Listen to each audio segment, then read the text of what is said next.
students started to come in asking for period products. So a lot of schools keep them in the nurse's office, or they're kept kind of under lock and key or hidden. So New York State passed a law to have all public school bathrooms have period products. And so we noticed that there weren't any in the bathrooms. I started to put out a little container outside of my office, and I just became like the tampon lady.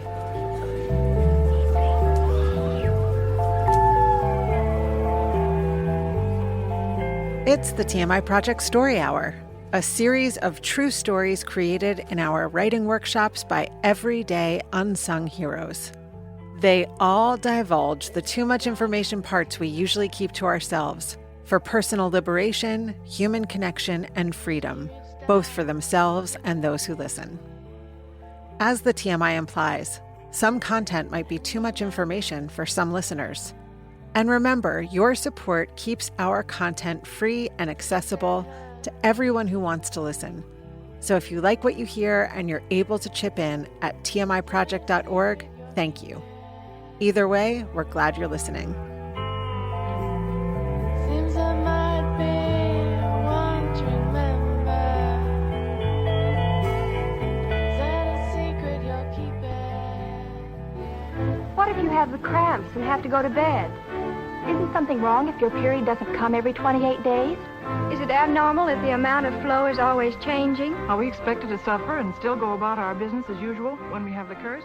Before we get started this week, I have a few questions for you. Did you know that 76% of students in the U.S. are taught more about the biology of a frog than they are about bodies that menstruate?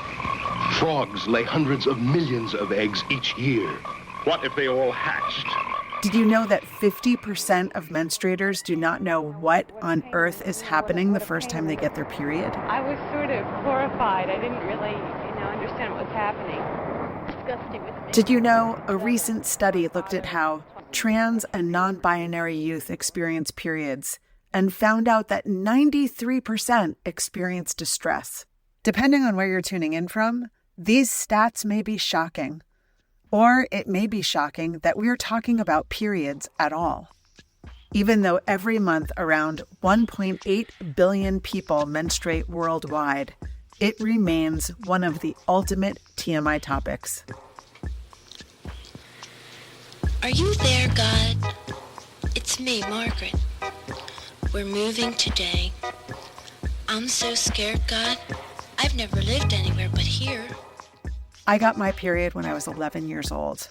Like every other sixth grader in 1984, I read, "Are you there, God? It's me, Margaret," cover to cover.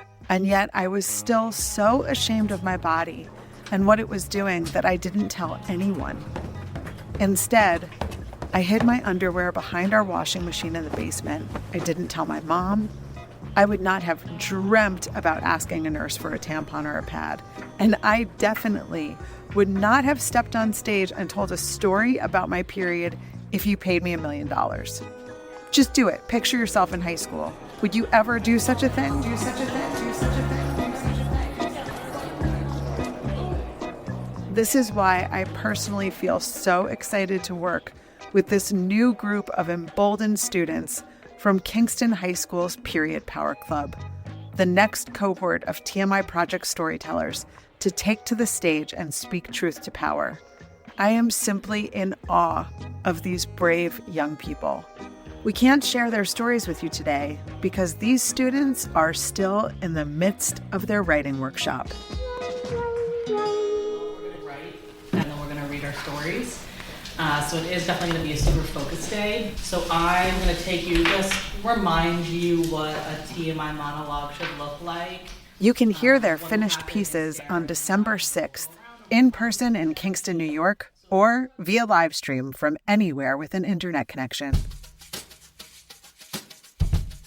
Today, however, you will meet some of our everyday unsung heroes, the people behind the scenes, like Katie, one of the youth activists.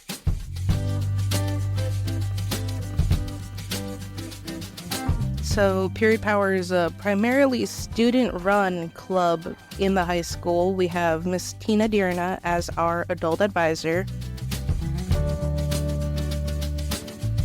We are a chapter of period.org that is a global organization. We are here to eradicate period stigma and period poverty. And you'll meet Raine Grayson. He is the TMI Project workshop leader you just heard earlier, working with this group. I think Period Power Stories is important because there's so little education about it. Being a trans man and getting your period is a very wild experience, to say the least. There's so many different things you have to know about your endocrine system and your reproductive system as a trans person that I really only recently found out as a 31-year-old. And just like boys aren't invited into learning about periods when you're in middle school, nobody knows about trans people. Nobody knows that hormones affects your period. And children are coming to terms with their gender and having a lot of gender exploration much younger because luckily that information is out there now, but only some of the information. So leaving the trans experience out of the conversation, it's just a non-negotiable. It's not reproductive justice. It's not period power. So these kids really standing up and speaking a full truth, just having folks say everybody's invited to the table is so radical to begin with. It's just amazing. And it shows that anybody can do it. If these kids can do it, high school's so hard. If they can speak like that, then we can do better.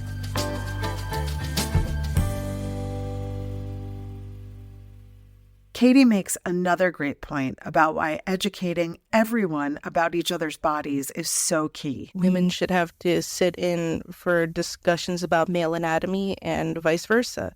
You know, guys and people that don't menstruate, they need to know what people are going through. It just creates insensitivity and ignorance. And those people grow up to become the lawmakers that pass these horrible, constraining laws. DeSantis had this to say about the bills. We're protecting kids, and we're going to protect kids when it's popular. We'll protect kids even when you take some incoming as a result of maybe offending some ideologies or some agendas out there, but that's fine. That's fine.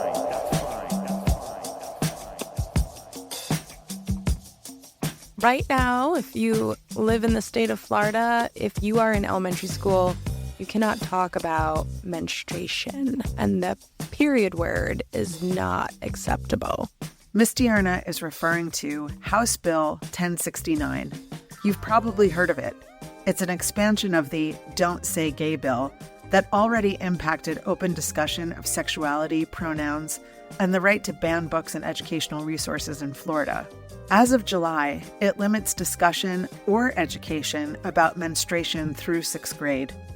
This is especially troubling because every decade people start to menstruate earlier. The younger people are, the more traumatic it can be. And lack of education increases fear, shame, and anxiety. The first time I got my period, I was young. I was like 8 or 9. I was a tiny little baby. Nobody talked to children about their periods. I remember it was the 4th of July, and I went to the bathroom, and I thought I was dying, very scared by it.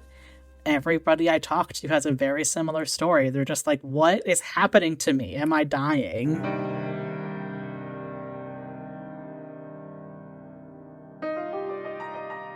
Now, if a young person gets their period for the first time while they're at school and goes to a teacher or the nurse for help, they will not be able to talk to them about what's happening. They will just have to call their parents. To be honest, it wasn't until we started doing this work that I realized how uneducated I was on the subject. Before I encountered the Period Power Club, I had never heard the term period poverty. Luckily, Katie is well informed on the topic.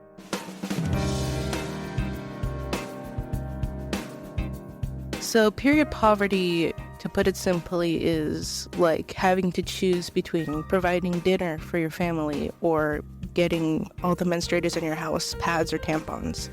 Menstrual products are expensive, and people that already struggle have a hard time affording what they need to function, basically.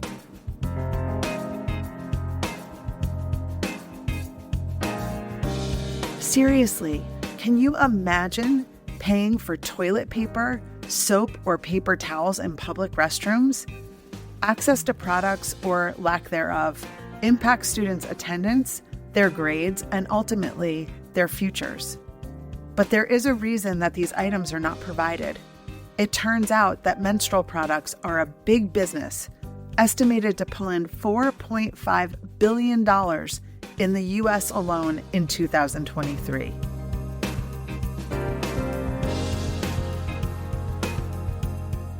We do a lot of fundraising throughout the year so we could afford to buy period products. We did a sock drive many years ago. We did a diaper drive, and we got all of these supplies brought to our school, buckets full. And we did a period drive, and it was like, oh, okay, we got a small box. We as a society are continuing to stigmatize periods. We don't discuss it out in the open. You're kind of shunned, you keep it hidden. We should really be talking about this, and we should make sure every student has the ability to have period products. We also want good products.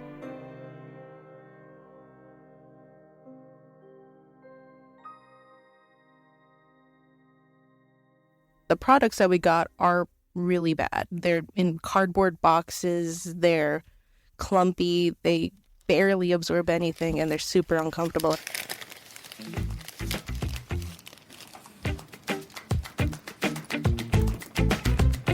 I was doing some research to find an argument for our school to get better products, and in my rabbit hole, I found out that a lot of menstrual products on the market, whether it's pads or especially tampons, they contain things that should never be in people. There's bleaches and dyes that shouldn't be anywhere near them, and so I was wondering whether our products in school had anything like that. And so I did research on the website.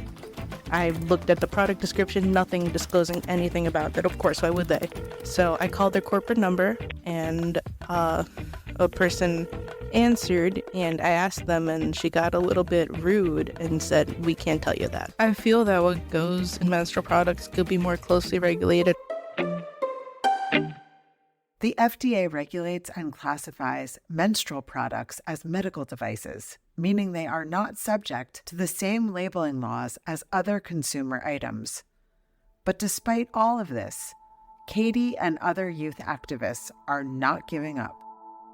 We fought for menstrual product dispensers in our female and gender-neutral restrooms, and we continue to fight for better products and to raise awareness because we notice people are still struggling with period poverty and stigma.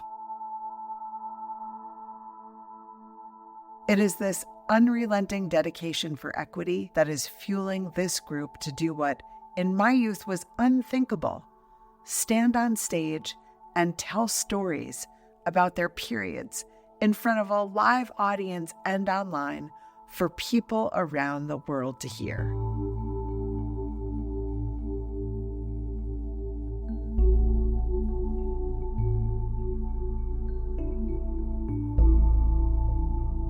Kudos to Kingston High School for allowing our students to really have a voice. Systemically, there's a lot of change that needs to happen, and Kingston School District is here for the long haul and making some of these big changes and allowing us to do this good work.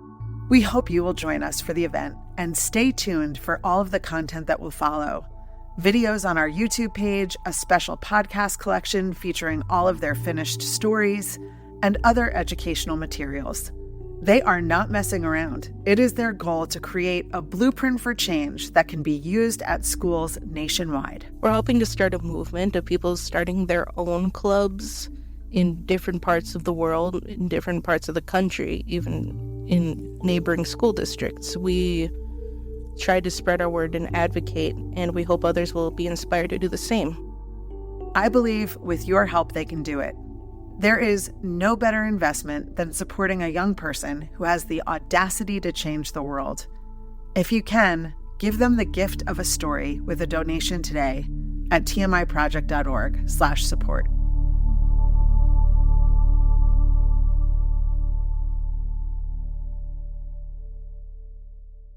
At TMI Project, we practice what we preach. All of our workshop leaders have experience telling their own true stories.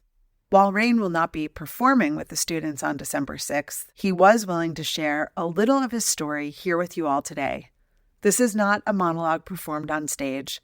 This is a story just for you. Here's Raine. Hi, I'm Raine Grayson. My pronouns are he, him. I am a trans man. I've been out for a decade now, over a decade, a very long time. The first time I got my period, I feel like it wasn't very different than a lot of other people. Doesn't mean it wasn't traumatic. It just wasn't different. When I first started transitioning before hormones had stopped my period, I was so scared to go to a public restroom because you can hear, when somebody's changing their pad in the bathroom, you know what's happening, and there's no receptacles. You can't throw out a pad in the man's bathroom unless you take it out with you, which I also wasn't going to do. So it just led to me not going anywhere when I had my period, or at least not going anywhere publicly, because I have been assaulted in bathrooms before without having a literal alarm going off telling people who I am and what I was and what was going on in there. And then later on, when I stopped getting my period, it was like magic. It was like a light bulb turned on. And I was like, oh, okay, I never want to do that again. That was terrible. One thing I wish people knew about was just what it's like to experience gender dysphoria. Gender dysphoria, to me, it feels like you're not in control of your own body. It feels like not having the ability to dance in public. It feels like not wearing the clothes you want to wear. It feels like looking in the mirror and not seeing somebody that you recognize.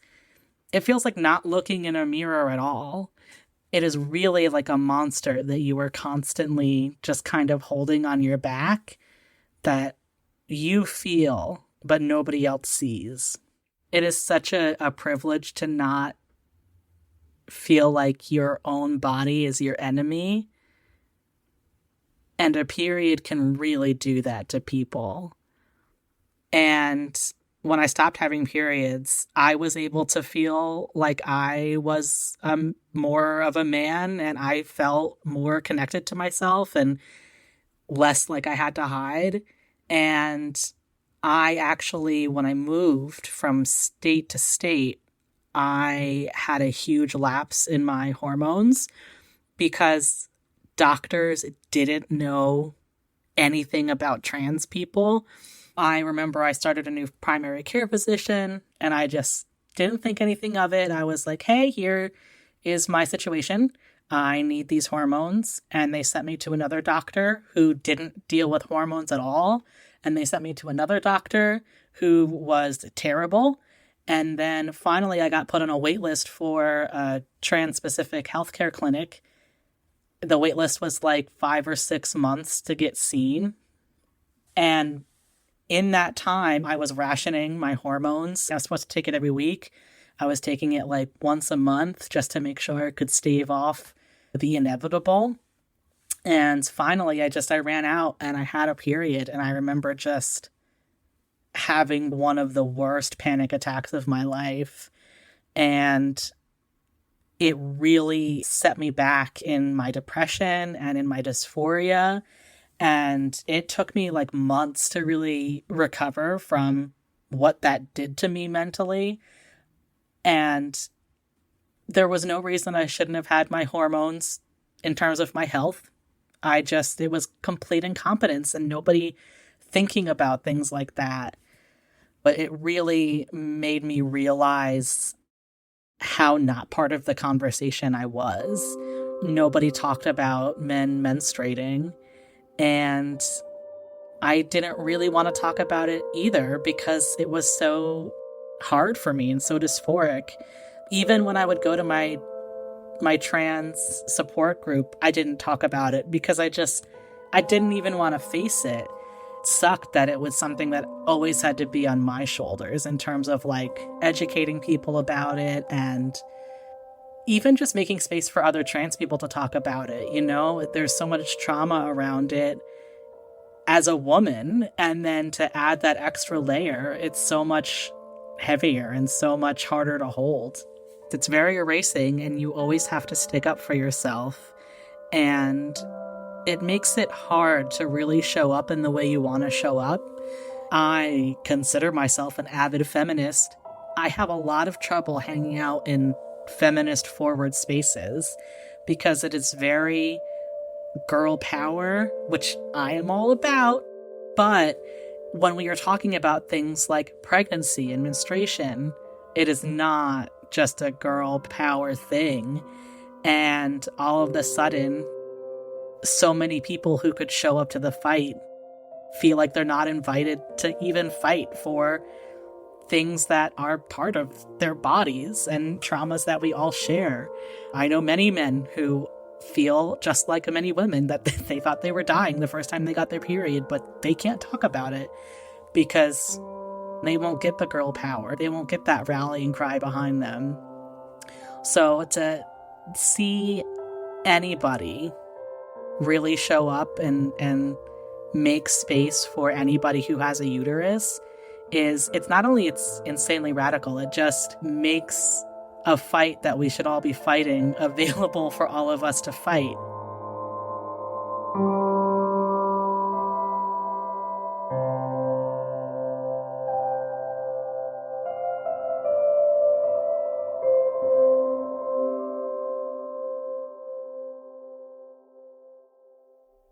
Thank you, Raine, for sharing your truth with us today and helping this group of amazing young people craft their own true stories to share with the world. It really makes a difference. For years, I struggled. I was always scared to speak up. I wasn't really vocal. And I also hated the sound of my own voice. It was a big issue. But because of what I saw through Period Power Club, and because of the new confidence that I have in being myself and finally being happy, I found my voice, and I now use it to speak up for others and to say what needs to be said.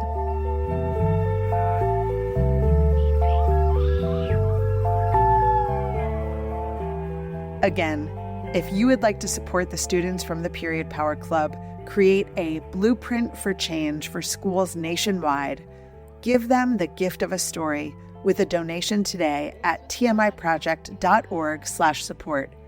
Either way, we hope you will join us on December 6th to hear their stories, either in person in Kingston, New York, or online via live stream from anywhere in the world with an internet connection. We hope to see you there. Looked at her, took a seat. Is that a secret you're keeping? If you like what we're doing, please subscribe, rate, and leave a review wherever you get your podcasts. It really helps. TMI Project is available to offer true storytelling workshops and performances for your school or workplace. To learn more or to support our work, you can find details about it all at tmiproject.org. This episode of the TMI Project Story Hour was produced in partnership with Radio Kingston. It was written, edited, and produced by me, Eva Tenuto, Blake Pfeil, and Raine Grayson. Our theme song is Secrets by Edison Woods. I'm Eva Tenuto, TMI Project's Executive Director. Our Operations and Programs Manager is Blake Pfeil. Our Organizational Administrator is Raine Grayson. Our Marketing and Digital Coordinator is Laura Marie Ruocco. Our Administrative Assistant is Riley Gibbons.